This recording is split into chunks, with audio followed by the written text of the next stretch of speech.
Selain dikenal sebagai salah satu mata air terbesar di Pulau Jawa, sumber mata air rembulan yang ada di Kabupaten Pasuruan ini ternyata pernah dimanfaatkan untuk memenuhi kebutuhan air minum hingga ke kota Surabaya sejak zaman Hindia Belanda. Sumber mata air rembulan pertama kali dikelola oleh Inlando Water Battery pada tahun 1917.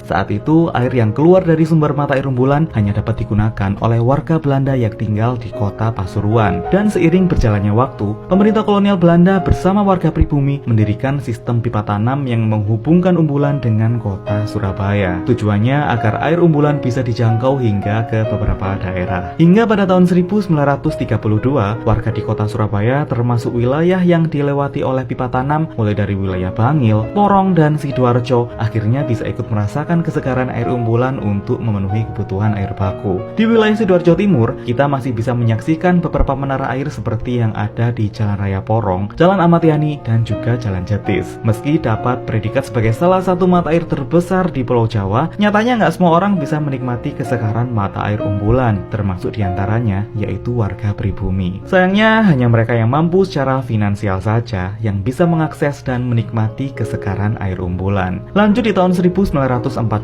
sumber mata air Umbulan dikelola oleh Staatsgemeente van Pasuruan agar air Umbulan dapat diakses lebih luas lagi. Ya, tapi sayangnya hal itu nggak berlangsung lama karena pada masa pendudukan Jepang, hak atas penguasaan sumber air Umbulan jadi nggak jelas dan sejumlah arsip serta dokumennya pun juga ikut terabaikan. Hingga setelah Indonesia merdeka, sumber mata air Umbulan kemudian dikuasai oleh pemerintah daerah darurat sebelum akhirnya diambil alih oleh pemerintah kota Pasuruan. Dan melalui proyek spam Umbulan di tahun 2017, dipasang lagi pipa sepanjang 93 km untuk melayani 5 kabupaten dan kota di Jawa Timur, mulai dari kota Pasuruan, Kabupaten Sidoarjo, kota Surabaya, hingga Kabupaten Gresik. Proyek ini sendiri selesai dan diresmikan oleh Presiden Jokowi pada tanggal 22 Maret 2021. Dulunya kolam utama mata air Umbulan sempat dimanfaatkan oleh masyarakat sebagai tempat pemandian hingga mencuci karpet. Namun karena kolam utama air Umbulan disalurkan ke berbagai lokasi, membuat kolam utama di mata air Umbulan akhirnya ditutup dan tidak lagi diperuntukkan untuk aktivitas masyarakat. Tujuannya yaitu agar air di kolam utama tetap steril dari berbagai jenis bakteri, terutama bakteri E. coli. Kalau kamu sendiri, kira-kira udah pernah datang ke sini belum? Yuk tulis pengalamanmu di kolom komentar ya.